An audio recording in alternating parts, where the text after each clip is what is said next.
Right. Today we are going to solve the numerical problem. थोड़ा सा wait रखें, patience रहेंगे, हम लोग 1 बाय 1 चल रहे हैं, ठीक है। क्वेश्चन है आपको 2.30 में अगर आपके पास किताब है तो पढ़ेंगे तो इसमें लिखा है spherical capacitor has an inner sphere of radius 12 centimetre. एक स्फेरिकल कैपेसिटर है जिसमें अंदर वाला जो स्फीयर है उसका रेडियस है कितना, 12 सेंटीमीटर, एंड आउटर स्फीयर का रेडियस है 13 सेंटीमीटर। करेक्ट है भाई। द आउटर स्फीयर इज अर्थड, ये तो कॉन्सेप्ट हमने पढ़ाया ही है कि आउटर स्फीयर इज अर्थड, ठीक है। And the inner sphere is given A charge 2.5 microcoulomb. The space between the concentric sphere is filled with a liquid of dielectric constant 32। वाह, कमाल हो गया। हम लोगों ने स्फेरिकल कैपेसिटर विथ एयर हमने पढ़ रखा था, यहाँ पर दोनों प्लेट के बीच में डाइलेक्ट्रिक रख दिया जिसका कि मान 32 है। तो अब पूछ रहा है कि कैपेसिटेंस वैल्यू क्या है। क्वेश्चन ये है determine the capacitance of a capacitor, okay. And आगे पूछ रहा है कि अगर सेकंड वाला प्लेट ना रहे या अनंत पे चला जाएगा तो वो कैसा कैपेसिटर बनेगा, उसका कैपेसिटेंस का मान निकालना। तो ये केस हमको लगता है सब पढ़ा रखे हैं, करेक्ट है। लगा दीजिए कि सर ये तो मेरा पढ़ा हुआ है। अब ये पढ़ा हुआ है तो फटाफट हम लोग इसका सॉल्यूशन ले लेते हैं, करेक्ट। और ये इंपॉर्टेंट क्वेश्चन है। इसके आगे इसमें एडवांस है। इसमें आगे एडवांस क्या है आप समझिएगा कि अभी हम लोगों ने कहा कि आउटर स्फीयर इज अर्थड, ऐसा हो सकता है कि inner sphere is earthed, what will happen, तो हम इसको आगे से सोचेंगे। ये भी हो सकता है कि 2 स्फीयर के बदला में 3 स्फीयर दे दिया, आउटर वाला अर्थ करे या मिडिल वाला अर्थ कर दे या इनर वाला अर्थ कर दे, बहुत सा पजल्ड हो जाता है लोग। लेकिन आपका एनसीईआरटी अभी है, उसको हम कर लेते हैं, फिर आगे एडवांस राउंड में हम बोले हैं कि खोलेंगे इसको, ठीक है ना, पत्ता खोलेंगे एक एक करके। तो अगर हम कैपेसिटर पढ़ाएं स्फेरिकल तो स्फेरिकल पे ही 2-3 घंटा का क्लास हो सकता है पूरा कॉन्सेप्ट क्लियर करने के लिए। तो हम लोग चलेंगे, पहले एक एक करके सिलेबस को कवर कर लेते हैं, ओके। और फाउंडेशन राउंड हो जाएगा, फिर हम लोग एडवांस राउंड में टेकअप करेंगे। और दम है तो यही तैयारी आपको अंतिम तक पार करा देगा, मंजिल तक पार करा देगा, कोई दिक्कत नहीं है। तो स्टार्ट हम लोग करते हैं, ठीक है भाई। तो चलिए हम लोगों ने 2 स्फीयर को ले लेते हैं। ये देखिए 2 स्फीयर को ले लिया। चलिए तो हम लोग थोड़ा इंटेलिजेंट पेन से बनाते हैं।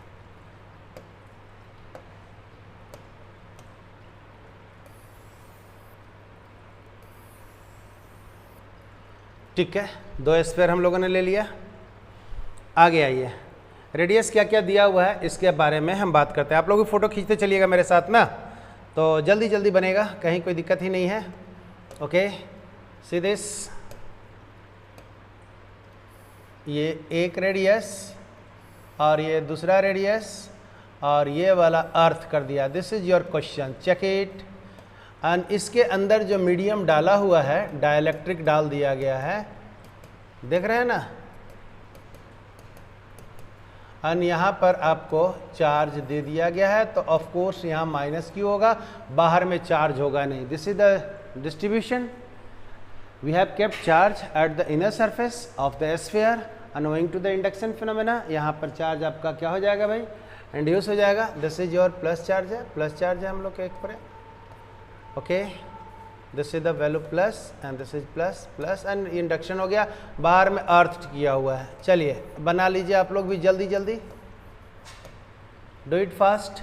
जो मान दिया हुआ है उसके लिए हम लोग बात कर देते हैं। This is equal to R1 and this is equal to R2 given. और यहाँ से देखिएगा आपके डाइलेक्ट्रिक रखा हुआ है, डाइलेक्ट्रिक का जो मान है उसके बारे में हम लोग बात कर लेते हैं। ये देखिए डॉट डॉट जो हम लोग दे रहे हैं डाइलेक्ट्रिक दे रहे हैं, और ये निगेटिव चार्ज जो है सो ये हम लोग यहाँ से दिखा दिया। चलें तो हम लोग एक एक करके ले लेते हैं। आइए, सी R1 का मान आपके पास कितना दिया हुआ है, 12 सेंटीमीटर। इसको तुरंत बदल लेना है, 12 × 10⁻⁻² मीटर। R2 का मान कितना दिया हुआ है भाई, क्वेश्चन में देखिए आप लोग के पास सब है, radius 13 centimetre. This is equal to 13 × 10⁻⁻, centimetre है ना भाई, हम कैसे ही लिख रहे हैं, -2। एंड यहाँ भी हमारे पास आएगा, दिस इज -2। देखिए ये मीटर है।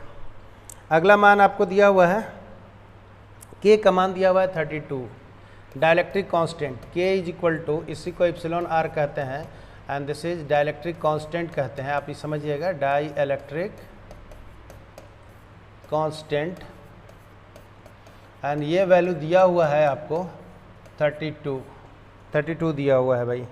और क्या दिया हुआ है, चार्ज गिवन, चार्ज का मान दिया हुआ है Q इज इक्वल टू 2.5, ध्यान रखिएगा माइक्रो कूलम दिया हुआ है, एसआई सिस्टम में तुरंत बदल लेंगे, 2.5 into 10 to the power -6 coulomb. These are the data as given, ये आपको डाटा दिया हुआ है। ओके, तब हमारे पास कहीं कोई दिक्कत ही नहीं है। कैपेसिटेंस का मान निकालने के लिए सॉल्यूशन में हम लोग देखिए, ज़रा कॉपी में आप लोग देख लीजिए जो पढ़ाए हुए हैं, what is the capacitance of A spherical capacitor in which outer surface is earthed. What is the capacitance of a spherical capacitor in which outer sphere is earthed? आपके पास फार्मूला अगर लिखे हैं तो ये formula C is equal to, हम लोग लिखे थे 4 पाई एप्सिलॉन नॉट, ये K दे दिया, ये ऐसे लिखे थे 1 by R1 minus 1 by R2, ये लिखे थे, या और करके देखा, ध्यान दीजिएगा, C इज इक्वल टू हमारे पास ये होगा एलसीएम लेकर के 4 पाई एप्सिलॉन नॉट के, एलसीएम ले लीजिएगा तो वैल्यू हम लोग के पास में R1 और R2 ऊपर चला जाएगा, नीचे में क्या रह जाएगा रे भाई, R2 माइनस R1। करेक्ट, दोनों ही सेम चीज़ है, ये सिंपल फॉर्म में है और एलसीएम लेकर के अरेंज्ड फॉर्म में है। करेक्ट है। अब देखिए 4 पाई एप्सिलॉन नॉट मान का पता है, के का मान पता है, R1 R2 का पता है, आई थिंक सो के वी विल गेट इट। मिलेगा कि नहीं मिलेगा, जल्दी से बोलिए। तो आप लोग को दिख रहा है कि हाँ सर अब ये हो जाएगा, और हो जाएगा तो जल्दी से डेटा रख दीजिए। डेटा रखिएगा तो ये बताइए जो हम इसका घेर रहे हैं उसका मान आप लोग सब जानते हैं, C इज इक्वल टू हम लोग लिख देंगे 1 by 9 into 10 to the power 9, के का मान है 32 इंटू R1 का मान है 12, R2 का मान है कितना 13 into 10 to the power -2 into 10 to the power -2, ऐसा मान लिख दिया, divided by 13 minus 12 into bracket में लिख करके 10 टू दी पावर -2 लिख दिया। देखिए तो 13 इंटू 10 टू दी पावर -2 होता है, 12 इंटू 10 टू दी पावर -2 होता है, यहाँ कॉमन ले लिए, एक ठो से उड़ा देते हैं। अब आपका कैलकुलेशन कर लीजिए, देख लीजिए जल्दी से कैलकुलेशन कर लीजिएगा तो आपके पास बहुत आसानी से ये वाला कट गया, ये वाला कट गया, यहाँ देखिएगा, यहाँ से वैल्यू क्या आ रहा है, C is equal to 32 into 12 into 13 है ना भाई, 10 टू दी पावर -2 इंटू ये वाला वैल्यू है 9 इंटू 10 टू दी पावर 9, ये वैल्यू 1 आ जाएगा। अब इसको काट पीट आप लोग करके मिलाइए मेरे से एंड पावर को चेक कीजिए। ऊपर में है 32, 12 एंड दिस इज 13, ओके, और यहाँ पर 10 टू दी पावर है -2। आप जितना जल्दी हो सके इसको कट करके देख लीजिए तो आपको क्या वैल्यू आ जाएगा, तो आपको समझ में आ जाएंगे। हमारे पास वैल्यू हो जाएगा 5.54, ओके, जस्ट आप लोग निकालिएगा, इंटू 10 टू दी पावर -19। आप ये देखिएगा, हम लोग को क्या कर देंगे, ये वाला वैल्यू और ये वाला वैल्यू को तो 0.12 हो जाएंगे एंड 32 और आपके पास 13 के में डिवाइड कर दीजिए कितना, 9 से, आपको बड़ी आसानी से ये चीज़ दिख जाएगा। व्हाट इज द पोटेंशियल, ये पहला क्वेश्चन था, बी क्वेश्चन में है what is the potential of the, लिखिए इसमें, what is the potential of the inner sphere. Okay, question को देखिएगा, आप लोग के हाथ में होगा किताब, इनर स्फीयर का पोटेंशियल क्या है, एकदम सस्ता में बता रहे हैं, आपको सब पता है, टेंशन नहीं लेना है, ठीक है। एक एक बात हमने कॉन्सेप्चुअल बोल रखा है, हम बताए थे कि पढ़ाते हैं तो आपको थ्योरी न्यूमेरिकल्स को ध्यान में रख करके पढ़ाते हैं। ये देखिए, दिस इज़, इस पे हम लोगों ने चार्ज को दिया हुआ है, राइट भाई, और यहाँ का बाहर वाले को अर्थ कर दिए हैं, अर्थ कर दिए हैं तो यहाँ पर पोटेंशियल V है, तो यहाँ का पोटेंशियल 0 है, बोलिए तो, अर्थ स्फीयर जो कभी होता है तो उसका पोटेंशियल कितना होता है, अर्थ का पोटेंशियल 0 है, तो अगर कोई स्फीयर को हम अगर अर्थ से जोड़ दिए तो उसका पोटेंशियल कितना हो गया, 0 है। और इनर पे हमने चार्ज दिया है तो पोटेंशियल कितना होगा माय डियर, v होगा। तो बताइए v माइनस 0 v ही तो होगा ना, इसका मतलब पोटेंशियल डिफरेंस उतना ही होगा जितना इनर प्लेट का पोटेंशियल होगा। हाँ तो बोलिए, potential difference between the two plates is equal to potential of the inner sphere. Correct है, एकदम ज़बरदस्ती हाँ बोलना पड़ेगा, यस यस, इसलिए कि बाहर वाला प्लेट का पोटेंशियल डिफरेंस पोटेंशियल 0 है, वो अर्थ है, तो 0 बाहर वाला हो गया और ऊपर वाला में अंदर वाले में v हो गया, और डिफरेंस लेंगे तो v माइनस 0 v ना होगा। तो बस अब हम लोग क्या कर देंगे कि ये देखिएगा कि अगर हम लोग को ये निकालना है कि भैया इसका पोटेंशियल कितना है, चार्ज दिए हुए हैं और पोटेंशियल का मान निकालना है, कैपेसिटेंस हमको पता चल चुका है, तो बताइए तो हम लोग क्या होगा, Q इक्वल टू, हम लोग सब जानते हैं Q is equal to what is this CV, capacitance का मान निकाल चुके हैं, पोटेंशियल डिफरेंस V ना है। अगर यहाँ से यहाँ के V के बारे में बात करेंगे तो potential difference is V which is equal to the potential of the inner cell. तो पोटेंशियल डिफरेंस V पता चल गया और हम लोग को यहाँ से कैपेसिटेंस निकाल दिए, ये चार्ज दिया हुआ ये पता चल गया है। तो देखिए हम लोग क्या क्या करने जा रहे हैं। So our aim is to find the potential of the inner cell. Potential of the inner cell is equal to the potential difference between the two plates। तो potential difference between the two plates हो जाएगा, तो charge is equal to CV हम लोग लगाते हैं, या आप लोग सब जानते हैं कि V is equal to Q by C होता है। करेक्ट, तो V हमारे पास पोटेंशियल डिफरेंस कहिए या पोटेंशियल कहिए, दोनों चीज़ सेम है, द अर्थिंग कर दिया गया है तब। करेक्ट, अगर ऐसा हो गया तो Q का मान हम लोग को देखिए लिखा हुआ है, Q का मान कितना दिया है भाई, 2.5 को तुरंत SI सिस्टम में ले आइए, -6 इंटू कैपेसिटेंस का मान अभी तुरंत निकाल लिए थे 5 पॉइंट, ले लीजिए ना 1 दशमलव तक ले लीजिए, 1 डेसिमल तक ले लीजिए, 5.5 okay, into 10 to the power -9, यही तो आया हुआ था। ओके, कट पिट कर लीजिए, तो 2.5 को 25 बाई 5 और यहाँ कट कीजिएगा तो 10 टू दी पावर 3 हो जाएगा। अब इसको कट के देखिए तो 5/11 डिवीजन कर लीजिए, तो आपको लगभग 450 वोल्ट के आसपास आ रहा होगा, 450 पॉइंट समथिंग आएगा ना, 450 अगर आपको नट सेल में आ गया, एग्जैक्ट वैल्यू 450 पॉइंट, डिवाइड कर दीजिए, कोई दिक्कत नहीं है, डिवाइड कर दीजिए। ये है आपको 5 से काटिए, 11 आएगा, 5 आएगा ऊपर में, 5000/11 से डिवाइड कर दीजिए, आपके पास ही आ जाएगा, कहीं कोई दिक्कत नहीं है। तो ठीक है, करेक्ट है। ओके, ये भी वैल्यू हम लोग का निकल गया, कहाँ से, तो जो पोटेंशियल डिफरेंस दोनों प्लेट के बीच का होगा, राइट ना, पोटेंशियल डिफरेंस जो दोनों बीच का प्लेट के बीच का होगा वही पोटेंशियल इनर वाले का होगा, क्योंकि आउटर का तो 0 है ना, इसलिए हम लोग ये कॉन्सेप्ट का यूज कर लिए।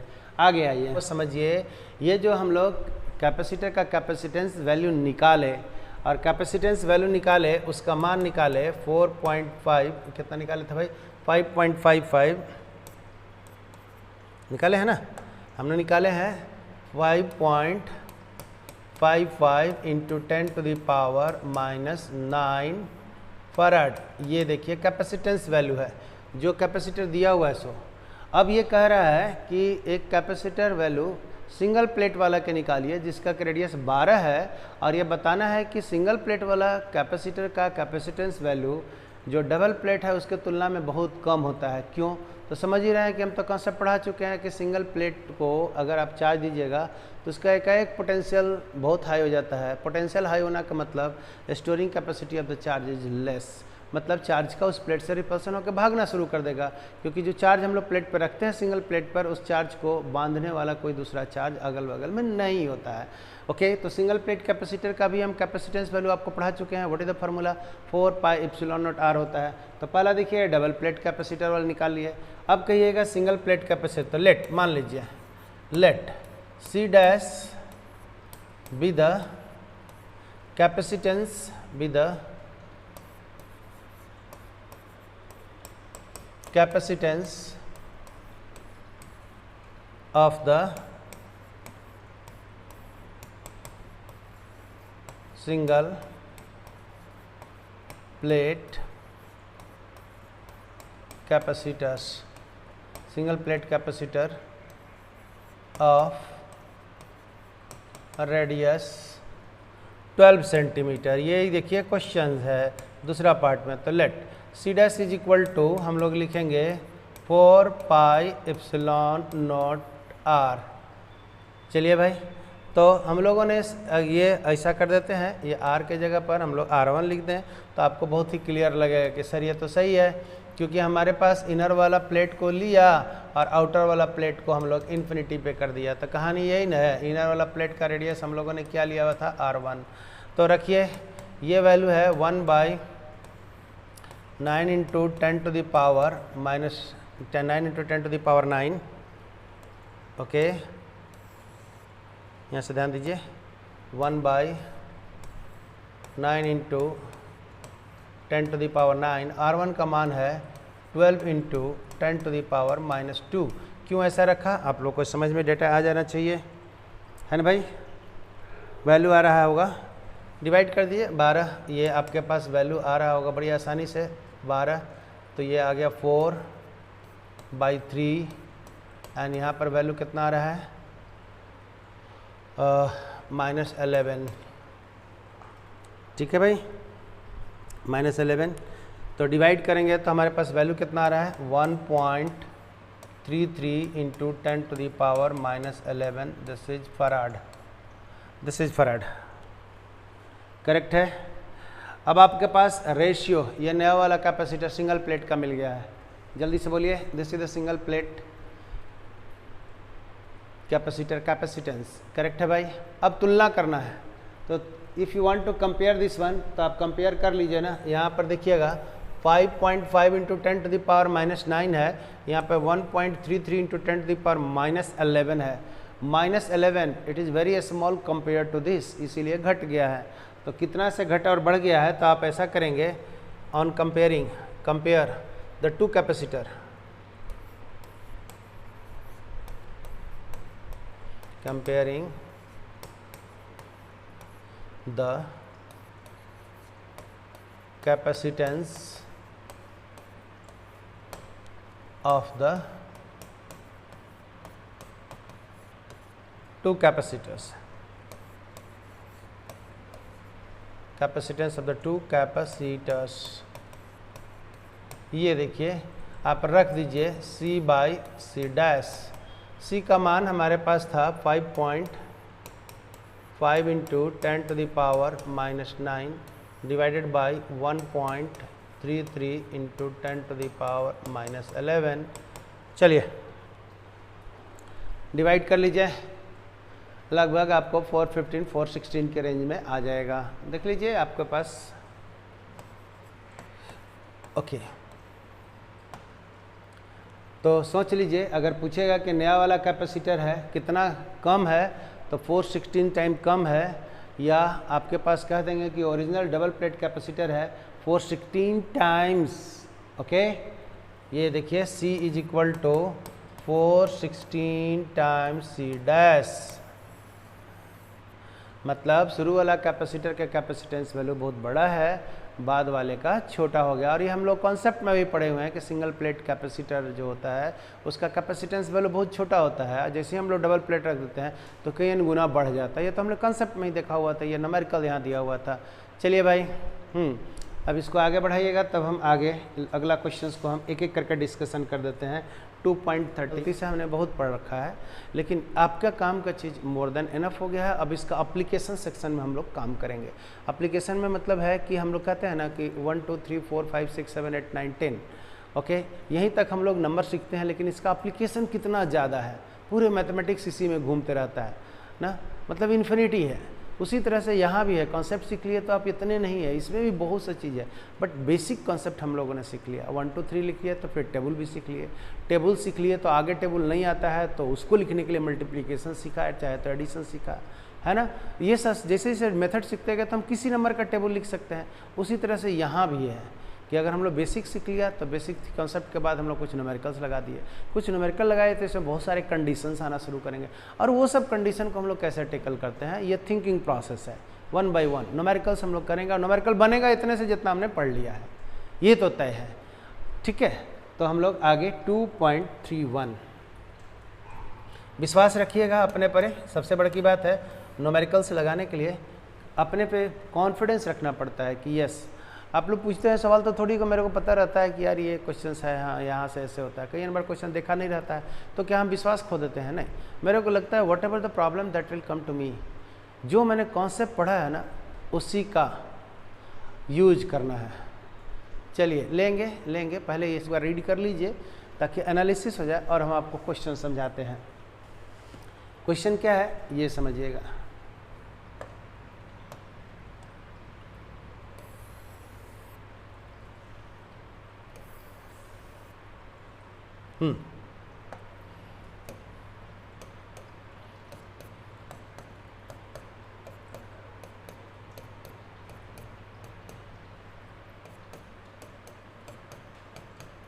प्लस माइनस कुछ भी हो सकता है, हम प्लस प्लस के लिए लेके दिखा दिए, माइनस माइनस भी हो सकता है, प्लस माइनस भी हो सकता है, प्लस प्लस भी हो सकता है। Okay, centre to centre distance आपको दिया हुआ है, this is your R and large charged sphere है, two large conducting sphere, large conducting sphere. Okay, दोनों का दोनों, two large conducting sphere, two large conducting sphere kept at distance r, kept at distance r। Okay भाई, ये आपका question है। दो large जो बड़ा बड़ा कंडक्टिंग स्फीयर है r डिस्टेंस पर रख दिए हुए हैं। अब ये कह रहा है कि ये दोनों कंडक्टिंग स्फीयर को हम पास में ले आएंगे तो क्या कूलम्स लॉ को हम लागू कर लेंगे? और कूलम्स लॉ का जो नियम है this is F is equal to 1/4 pi epsilon nought Q1 Q2 by R square लगा सकते हैं। इफ़ कंडीशन डाल देते हैं, if R is very small, यही कंडीशन दिया हुआ है। अगर R का मान बहुत नज़दीक रख देंगे, दूर रखेंगे, बहुत दूर रखेंगे तो अलग बात है। अगर हम पास रख देंगे लार्ज स्फीयर को और कंडक्टिंग होगा तो क्या कूलम्स लॉ लगा सकते हैं? तो कूलम्स लॉ होता क्या है, थोड़ा सा दिमाग पे जोर दीजिए। What is Coulomb's law? अगर ये कूलम्स लॉ का दिमाग में आ गया बात तो हम सारा चीज़ को एनालाइज कर लेंगे। लग रहा है कि दो चार्ज स्फीयर है, Q1 Q2 है, R दूरी पर है, तो फार्मूला तो यही ना होगा, F equal to 1/4 pi epsilon nought Q1 Q2 by R square. आपको ये लग रहा होगा, अट्रैक्शन भी हो रहा होगा कि सर ये तो सही है, तो हाँ मार देते हैं टिक। बट थोड़ा सा सोचना है, क्वेश्चन दिया हुआ है तो थोड़ा सा सोचना है। एंड कूलम्स लॉ के स्टेटमेंट को याद कीजिए। देखिए क्वेश्चन क्या पूछा हुआ है। कूलम्स लॉ कहता है व्हेन 2 पॉइंट चार्जेज, यहाँ पर लिख दिया लार्ज चार्ज, तो पहले लाइने में गड़बड़ हो गया। When 2 point charges are separated by the certain distance और 2 point charges are kept at the certain distance, this is the value only for the point. हाँ ये देखिएगा, ये वैल्यू जो है this is only for the point charges, और यहाँ पर तो लार्ज चार्ज का दिया तो पहले ही लाइन गलत हो गया। तो कूलम्स लॉ कहता है when 2 point charges separated by the certain distance और kept at the certain distance, then force of interaction between the two charges is directly proportional to the product of the charges and inversely proportional to the square of the distance between them। यही तो हम लोगों ने statement पढ़ा था। But कैसा charge था? 2 point charges, यहाँ पर है large charges, so we can't apply. बहुत सही, we can't apply this law. ये सबको क्लियर हो गया। अच्छे, अब अप्लाई चाहिए ऐसा के लिए फील्ड कहाँ से? तो हम लोग गॉसेस थ्योरम से निकाले थे। पॉइंट रहे या लार्ज रहे, सबके लिए हम लोग कौन सा यूज किए थे? गॉस लॉ का यूज किए थे। बहुत सही। लेकिन हम यहाँ क्यों नहीं यूज करेंगे, थोड़ा सा अभी इससे बात करेंगे। एक तो डिफिनीशन के अनुसार हम लोगों ने कट कर दिया कि we can not apply this कौन सा? Coulomb's law when 2 large conducting charges are kept near to each other.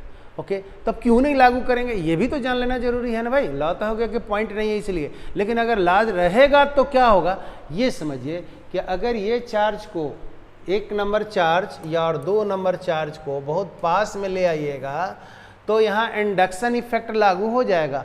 If 2 number charge will very close to 1 number charge और 1 number charge is very close to 2 number charge, then what will happen? पहला वाला charge के कारण इस surface पे induction effect आ जाएगा और repulsion तो होगा ही, रिपल्सन तो होता ही है इसमें भी, कूलम्ब्स लॉ में कोई दिक्कत नहीं है। बट यहाँ चार्ज का जो वैल्यू होगा ना, यहाँ प्लस है तो यहाँ माइनस डेवलप हो जाएगा, यहाँ प्लस है तो यहाँ माइनस डेवलप होगा, मतलब इंडक्शन इफेक्ट हावी होना शुरू हो जाएगा। अगर दो चार्ज प्लेट को हम लोग पास पास रखते हैं तो इंडक्शन होना शुरू हो जाता है, इंडक्शन नहीं होना चाहिए। Correct, okay. तो here induction effect will come on the two charges, है ना। Charge distribution will not uniform, it will change. Correct, इसीलिए हम लोग लागू नहीं करेंगे। करेक्ट हो गया, उम्मीद करते हैं सब लोग को क्लियर हो गया। तो हम लोग नहीं कह देंगे कि Coulomb's law is defined for the point charge where there is no induction effect of the one charge over the other charge. तो डिफाइंड फॉर द किसके लिए, पॉइंट चार्ज। पहला आंसर हो गया, we can not apply defined for the, video cut गया था फिर से, हाँ ऐसा नहीं होगा भाई, अभी सब ठीक है भाई वीडियो, ऐसा नहीं होगा। हाँ जी, तो चलिए ये तो हम लोग पहला क्वेश्चन होगा कि we can not apply Coulomb's law because it is true for the, चलिए बहुत सही, it is true for the point charges ना। और अगर पास पास में रख देंगे तो charge distribution on the two sphere will change, इसलिए हम लोग नहीं लागू करेंगे। करेक्ट। सेकेंड क्वेश्चन में आप लोग आइए, ठीक है ना। If Coulomb's law involves 1/r³ dependence instead of 1/r², would Gauss law be still true ना। तो ये आपको देखिएगा अनस्टेबल, अंडरस्टैंडेबल सर, बहुत सही, ठीक है भैया। आपके पास सेकंड नंबर क्वेश्चन देखिए, if Gauss's law involves, Gauss's law involves अगर 1/r³ से करेंगे, ठीक है ना, ये कौन सा करें, Coulomb's law involves 1/r³ dependence instead of 1/r²। हम लोग गॉस लॉ से अगर पॉइंट चार्ज या स्फेरिकल चार्ज के कारण किसी पॉइंट पे हम लोग निकाले थे इंटेंसिटी का मान, तो 1/r² का था। और कूलम्ब्स लॉ में भी 1/r² की जगह अगर 1/r³ कर देंगे तो ये इनवैलिड ना हो जाएगा, क्योंकि कूलम्ब्स लॉ का एडवांस वर्जन है Gauss law. Gauss law true for the point charge as well as charge sphere, ये तो हम लोग पढ़ रखे हैं, इसलिए इस पर हम लोग लागू नहीं करेंगे। 1/r² का रूल लागू है। और साथ में ये भी देखे हैं कि कूलम्ब्स ने एक्सपेरिमेंटली इस्टेब्लिश कर लिया है कि अगर दो चार्ज के बीच का डिस्टेंस को हम लोग वेरी कराएंगे तो 1/r² के रूल से वेरी करता है। 1/r³ कर देंगे तो वहाँ गॉस लॉ इनवैलिड हो जाएगा, ओके। और अगर गॉस लॉ सही है तो कूलम्ब्स लॉ इनवैलिड हो जाएगा 1/r³ करने पर, इसलिए 1/r² का रूल ही लागू होगा, नहीं बदल सकते हैं 1/r³ से। थर्ड नंबर क्वेश्चन क्या है भाई, a small test charge is release at rest at a point in an electrostatic field configuration, will it travel along the field line passing through that point? सोच लीजिए, अगर कोई point charge है electric field में रख दिए हैं तो क्या सर्टेन पॉइंट से वो पास करेगा? जल्दी से बोलिए, हाँ चाहे ना में। A small test charge release at rest, भैया रेस्ट से हम लोग उसको छोड़ दिए, at a point in electrostatic field configuration, will it travel along the field line passing through that point? जल्दी से बोलिए। तो अगर कोई चार्ज को यहाँ से देख लीजिए, सी नंबर क्वेश्चन को हम लोग बोल देते हैं, सी नंबर क्वेश्चन है, अगर मेरे पास इलेक्ट्रिक फील्ड यूनिफॉर्म है, राइट भाई, इलेक्ट्रिक फील्ड यूनिफॉर्म है और यहाँ पे चार्ज रखा हुआ है, छोड़ दीजिएगा तो कोई भी सर्टेन पॉइंट से बड़ी आराम से पास करेगा, क्यों? और नॉन यूनिफॉर्म रहेगा, सी दिस वंस, ओके। तो आपका ये ज़रूरी नहीं है कि यहाँ से ये पास करे, तो हम लोग इसमें टिक मार में क्या कर देंगे, वैल्यू, सी दिस, ओके। अगर कह देंगे यहाँ पे if electric field is uniform then charge release at rest ना will move in along the field line if it is positive and pass through the certain point।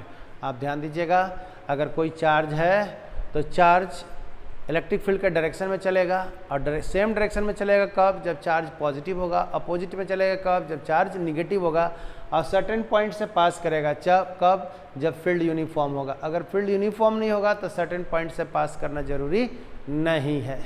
Correct है, तो हम लोग लिख देंगे कि charge will pass through the certain point only when, लिख दीजिए इसको, charge will pass through the certain point only when electric field is uniform. Correct. आगे चलें, ये देख लीजिए, इसमें आपका रास्ता है तो हर जगह रास्ते पर हर जगह इसका चार्ज का मोशन का डायरेक्शन बदलता चला जाएगा। तो हम लोग फील्ड पढ़े हुए हैं यूनिफॉर्म, और ये हम पढ़े हुए हैं, ऐसा नहीं है कि नहीं पढ़े हुए हैं। ये देखिए डी क्वेश्चन है, सो कह रहा है, ध्यान दीजिएगा, this is the nucleus, this is the nucleus part है, ये देखिए दिस इज न्यूक्लियस, यहाँ पर है प्रोटॉन न्यूट्रॉन, और इस न्यूक्लियस से यहाँ पर है आपका इलेक्ट्रॉन। इलेक्ट्रॉन का मोशन ये देखिए v हो रहा है, एंड यहाँ पर फोर्स ये लगा देंगे ZE, एंड E वाला वैल्यू क्या है E। दोनों के बीच का फोर्स जो इलेक्ट्रोस्टैटिक लगेगा ऐसे, और वेलोसिटी का डायरेक्शन है ऐसे। तो आप लोग देख के बताइए, आप लोग देख के बताइए मेरे को कि अगर यहाँ पर न्यूक्लियस है तो इलेक्ट्रोस्टैटिक फोर्स F का डायरेक्शन ऐसे है एंड V का डायरेक्शन ऐसे है। ओके, इसको हम लोग कहते हैं रेडियस वेक्टर। रेडियस वेक्टर और वेलोसिटी के बीच का एंगल है कितना, देख के बताइए। Then what is the work done, what is the work done, force लगे जिधर जाए बॉडी उसके 90 डिग्री पे फोर्स लगे, then what is the work done, work done is always zero. Javed Ahmad बहुत सही, गौरव, सब लोग समझ गए हैं, बहुत अच्छा अमित, मतलब सबको पायल कुमारी जीरो, ये आपका बहुत ही क्लियर हो गया।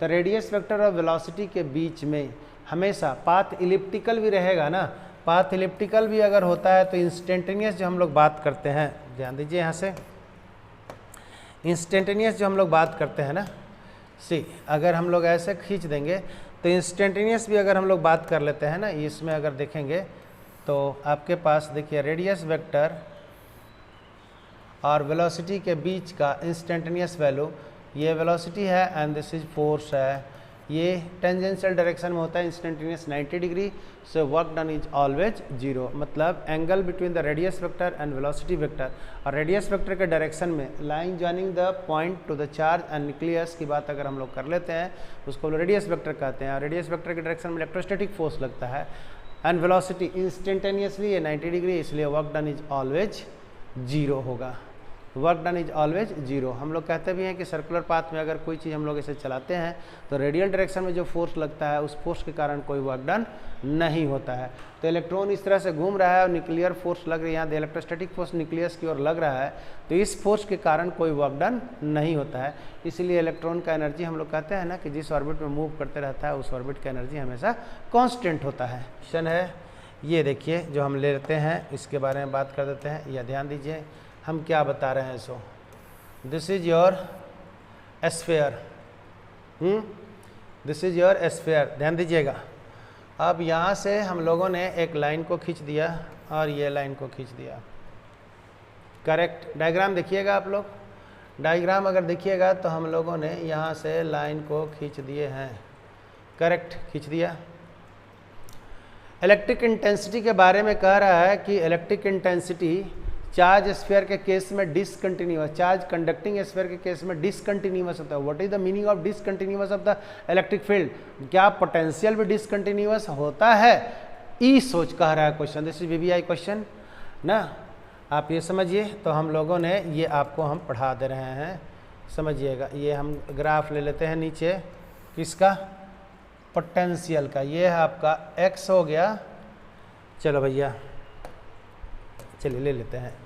ये हम लोग को v के बारे में बात करेंगे और ये हम लोग e के बारे में बात करेंगे पोजीशन के साथ, पोजीशन के साथ में। देख लीजिए, तो देखिए जल्दी से डायग्राम बनाइए, दिस इज इम्पॉर्टेंट, हम पढ़ा चुके हैं, ऐसा कुछ नया नहीं हम बोल रहे हैं, जस्ट हमने पढ़ाया है उसी का रिवीजन दे रहे हैं। लास्ट है, खत्म हो जाएंगे, चलिए जल्दी से।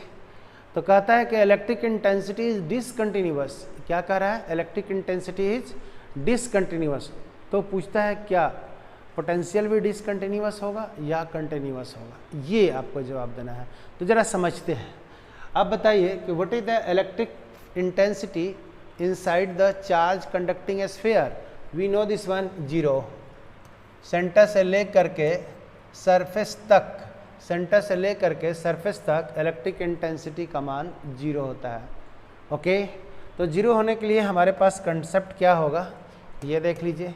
तो ये वैल्यू देखिएगा, ये हम ऐसे कर दे रहे हैं, दिस इज व्हाट, रेडिस वाला देखिए यहाँ से, ये electric intensity value is zero, कहाँ से लेकर के, सेंटर से लेकर के सरफेस तक एकाएक हम लोग को बस बूम करता है। ये देखिए यहाँ ब्रेक हो गया और यहाँ आने के बाद ये रूल को फॉलो करता है, E is inversely proportional to 1/r²।